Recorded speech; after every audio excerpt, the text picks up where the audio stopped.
So like, how come all of a sudden now Without, I it mean, just flipped and like without rhyme or reason, Yeah, and not to- even like asking. Yeah, and to me, Porsche's actions are completely justified.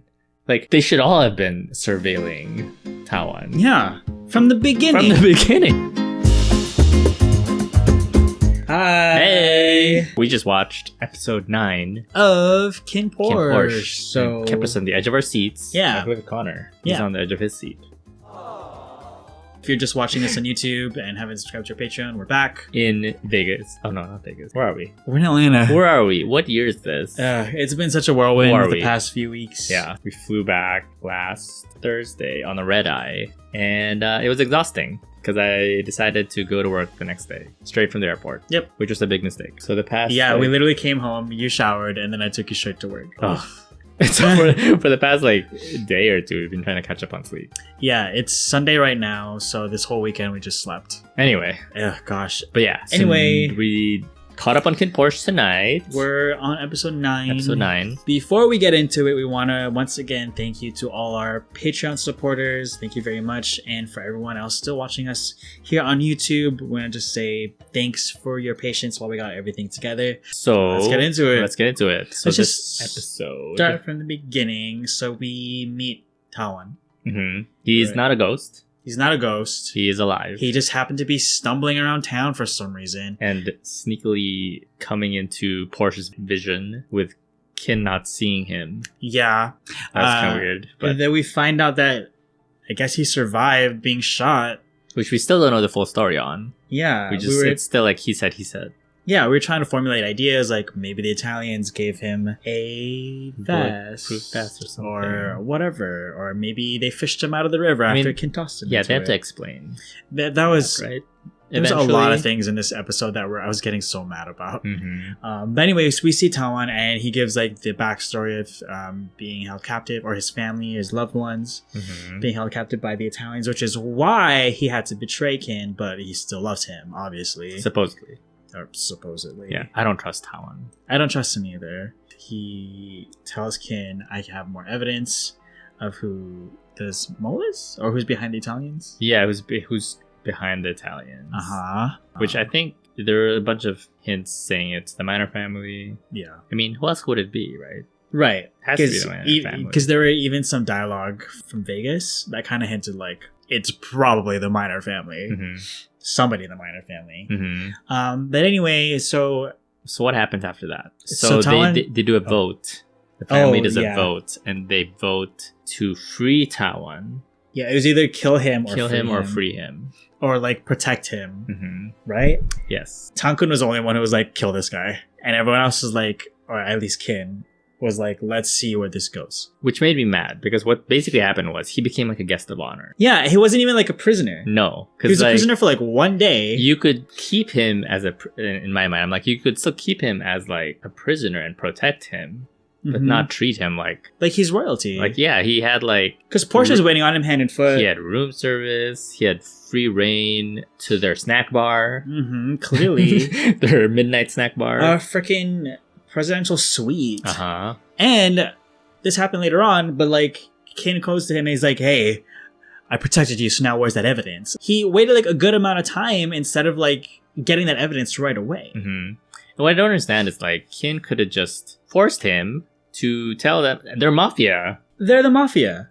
Yeah, why doesn't Kinn just like, I don't know, why don't they torture him or something? Like, do what they did with the other guy where they beat him up. Yeah. I mean, obviously Vegas has to You come don't in. need to. You don't need Vegas for that. We don't need Vegas to torture him, but like they could have tried to get information out of him by like, punching him or something. But also it's clear like that Kinn might still have a little bit of feelings for him. Sure. Like when he brought back the phone and they're looking at pictures like, oh, this is Korea. Like, oh, it was Japan. No, it's Korea. And he's like kind of smiling. And that's why Porsche had to be like, hey, I was going to say like, it's hard to be seeing your former lover there and those feelings kind of come back. I guess because for me, what rubbed me the wrong way about this episode was we just met Tawan, so there wasn't really a lot of development between his relationship with Kinn. Yeah. And so it's hard for me to buy that Kinn really is indecisive between like Porsche that's and totally Tawan. fair. And the fact that like up until this point, Kinn has always just been talking about how Tawan betrayed him and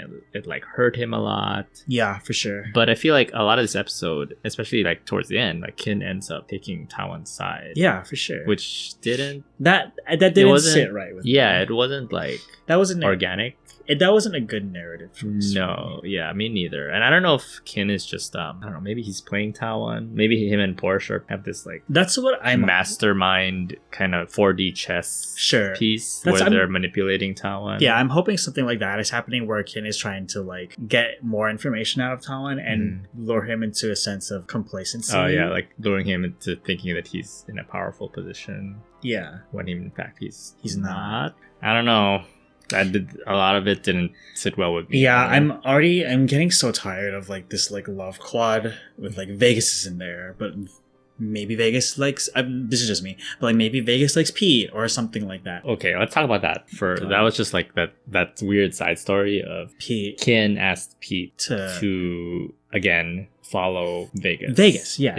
Yeah. Even though last time that worked out so Vegas. well. Yeah, that was a big fail. Mm-hmm. So I ended up following Vegas, and there's that weird scene at the temple of Vegas being very a little flirty. Cordial. Yeah, a little flirty with Pete. It seemed like, and you know what? I gotta say this because like somebody in our comments said like, "Oh, I love like the Vegas Pete moments," which I'm hoping wasn't a spoiler, but that's what it seems like it's leading to. That like, I didn't know.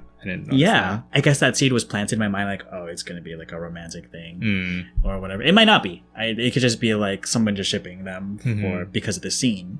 But it was weird. Yeah, it was weird. He probably buttered him up just to like to lose him.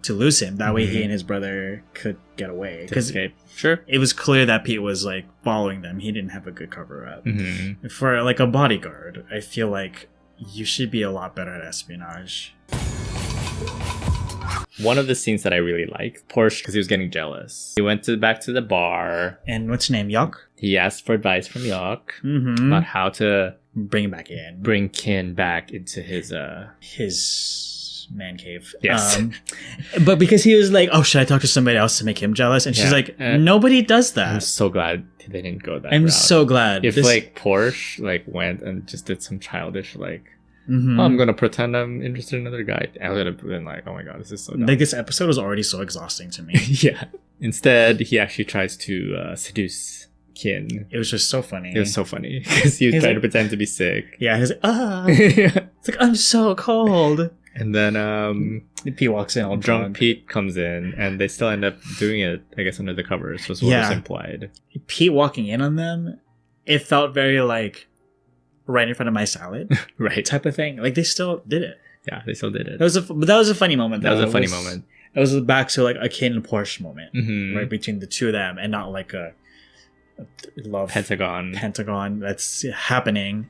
Yeah. Okay, let me stop myself. But also there was another B plot going on again. We cut back to Wik.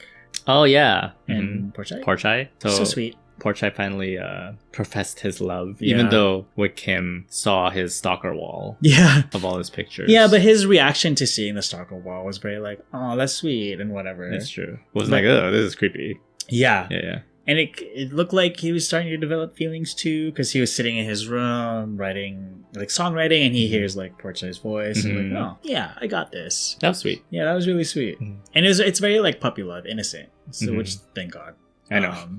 We need more of that. They're like a love story, quote unquote, between Porchay and Wik. Is very simple. Yeah. Innocent. Well, maybe I don't know about innocent. Yeah. Wik is still trying to get information from him.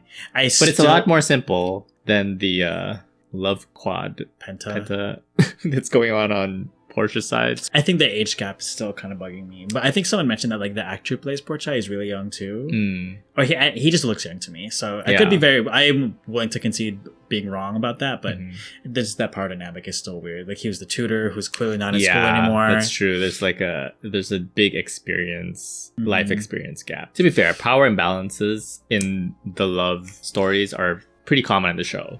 So 100%. Really, we shouldn't let that bother us if you think about it. It's pretty consistent. You're right.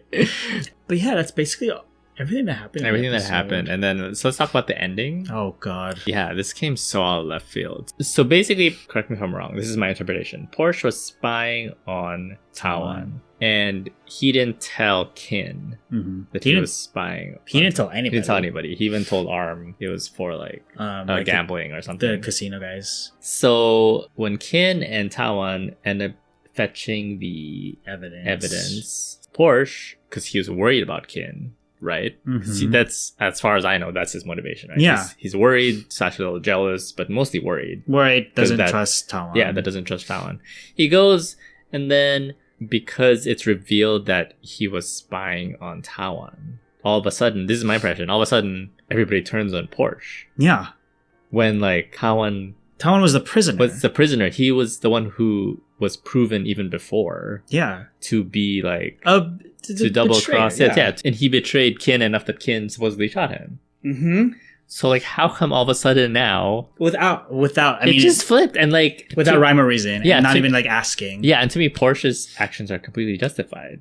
Like, they should all have been surveilling Tawan. Yeah. From the beginning. They shouldn't have put him in a hotel room. Which leads me to believe that maybe it's some kind of 4D chess. Yeah. I think Kinn is just playing some bigger game. Because, like, Tawan and Porche were playing mind games with each other throughout the episode. Right. So I'm hoping that Kinn is, like, putting up a face and is still thinking Tawan isn't trustworthy. Yeah. I mean, trust was the big issue here in this whole episode. He even tells Pete, like, you're the only one I trust. I'm hoping it's something more than just what we're seeing at face value, because this episode made me so mad. And for the reason that you said. It was a little frustrating. It was so frustrating. Yeah, I guess we'll find out. I mean, what episode are we? We're on 9. So 5 more episodes. So we'll see what happens next. Yeah, let us know down in the comments what you thought of this episode. If you felt just as frustrated as watching it. Yeah. Or if you, I don't know, if you bought all the twists and turns that happened between Tawan and Porche and Kinn. And Vegas. Oh, and yeah. Pete. And Vegas and Pete. Oh, God. Are you Team Vegas? Are you Team Tawan? Are you Team Tawan? Who's Team Tawan? Who the fuck is Team Tawan? Nobody. One thing before we end. But yeah, let us know down in the comments what you thought of this episode. One thing before we end is, like, Tawan, they cast him really well. Because, like, his face is so punchable. Like, the way the way he acted. Yes. I'm not saying, like, you know. He has a face that came out wrong.